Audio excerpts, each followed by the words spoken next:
lesson plans, education, almost like a pre-observation kind of experience that you would do in college.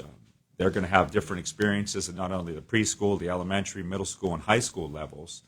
They also, the big thing for me, I think the big ticket for the kids, why you would do it, because it's a little different than our other programs. When you come out of like our welding program or cosmetology, you're a certified welder. You're a licensed cosmetologist. You're not a teacher when you come out of this program. You still have to go on to post-secondary and earn your degree. But what they will receive is advanced standing. And I say that through like dual enrollment and articulation agreements.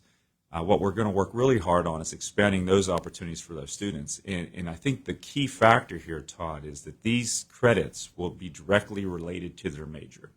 So there's already, most of our sending schools have a wealth of dual enrollment or articulation agreements already, and we have them through our programs.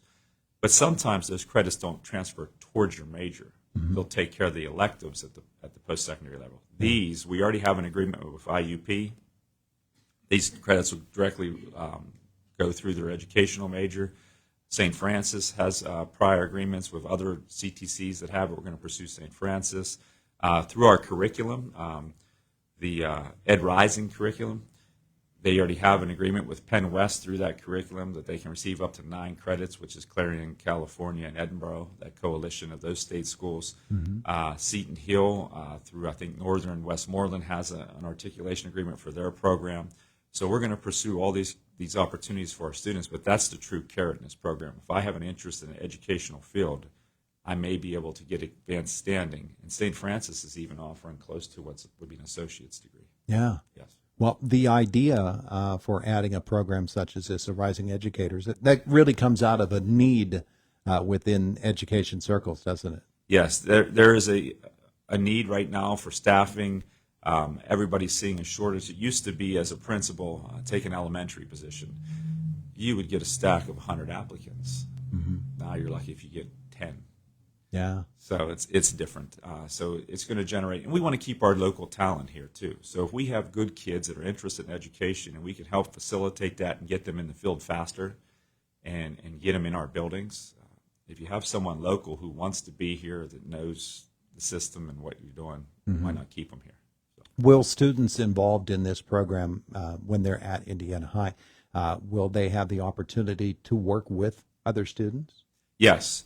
So, like I said, Indiana has a preschool program, so they'll work with that level. And they're going to run, they used to only run an AM preschool, but because of this program, and it's going to be set up very similar to what we have now with the 2 sessions, the AM session, the PM session for our sending school. So that won't increase their transportation or anything.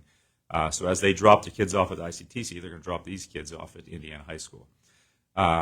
They'll have that opportunity, and then as they go through the different levels, so everyone will be level 1 this year, no matter what grade, because it's the first year we have the program. But as they go through level 2, level 3, they'll do what we call field experiences, and they'll have those at different levels. So they can have them at our partner schools. What we hope to do as we build this program is get a list of teachers that would be willing to host a student and bring them into the classroom. Train those teachers as to what that experience should look like, what these kids can and can't do within that classroom, because again, like I said, they're not certified teachers, but they can do certain activities and stuff that would lend them those skills of teaching and expose them to those practices. So they can either work maybe in their sending district at different levels. They can work in a neighboring district at different levels if students or teachers willing to host them. And I think that exposes them, because although they know what education is because they've spent, when they graduate, 12 years of their life in that.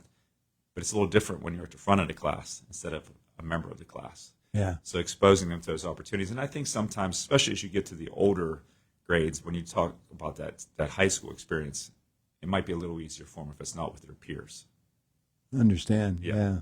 Yeah, absolutely. That would be a bit of an awkward situation. Yes.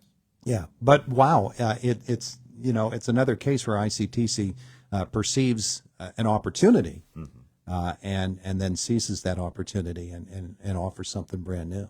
Yes. And I can't speak highly enough about our JOC and our sending schools, the support that we receive from them. We couldn't do any of these things without their support. Financially, they support us. They see the need. They're allowing us to expand, because recently we've just brought back the electrical program. It'll be in its 3rd year. the Rising Educator program, which will be brand new next year. We've expanded to do the Diversified Occupations program, and that program is expanding. We have 16 students currently registered in that program.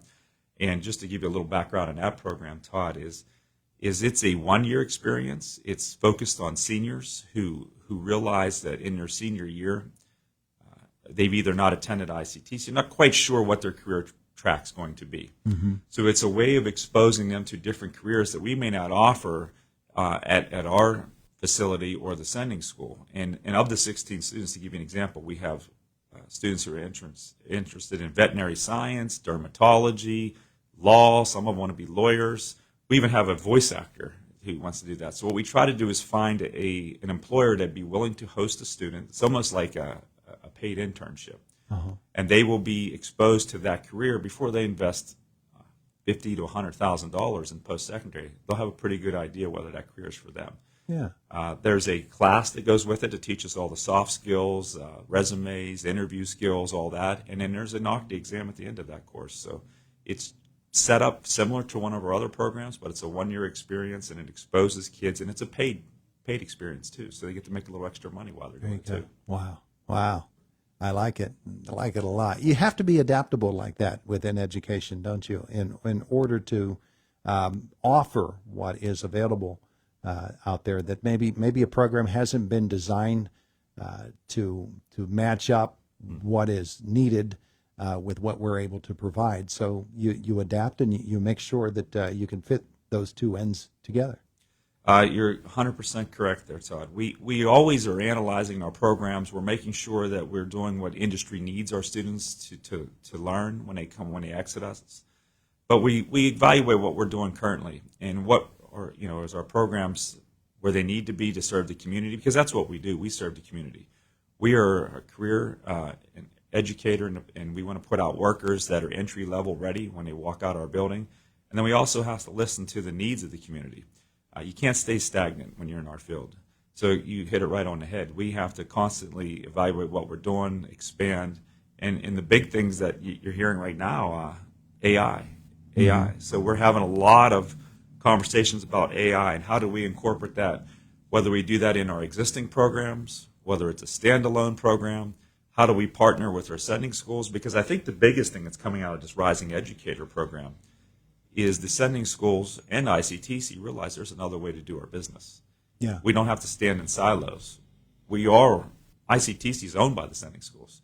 So why not pool our resources and work together and better utilize the services that we can do for the county? Yeah, it's a great adaptation of a situation. Wonderful. Mike Worthington, thanks so much for coming in to visit with us today. Oh, thanks for having me, Todd. ICTC, wow, summertime is a busy time, as you can readily see. It's Indiana in the morning, and it's WCCS 101.1 FM, AM 1160, and WCCSradio.com. Just about 2 minutes away from the top of the hour. Fox News coming your way then, and then Josh Whittison back with us from the WCCS newsroom on this Wednesday morning.